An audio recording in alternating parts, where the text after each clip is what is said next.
De molendagen, wat houden die precies in? Houdt eigenlijk in dat heel veel molens in Nederland open huis hebben, zeg maar.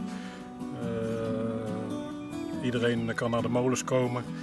Er worden allerlei activiteiten in en rondom de molens georganiseerd. De ene molen doet dat wat uitgebreider als de andere. Er zijn ook wel streken die hun eigen molendagen hebben.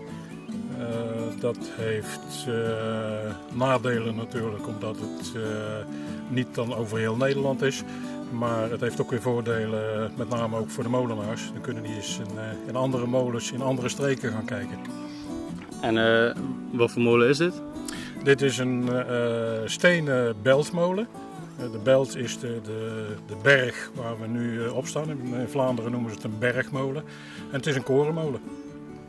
En maalt hij nog steeds? Ja, we malen nog steeds. Alles is daar ook voor geschikt. En, ik maal met name af en toe veevoer. Geen consumptiemeel. Klopt het dat de molen binnenkort ook wordt gerenoveerd? Ja, we zijn bezig met een grote restauratie. De laatste restauratie is geweest in 1980.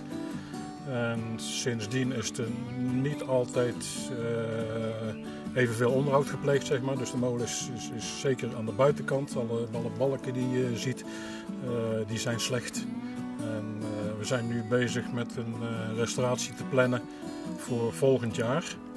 En ja, dan wordt er veel aangepakt. Oké, dank u wel. Jo.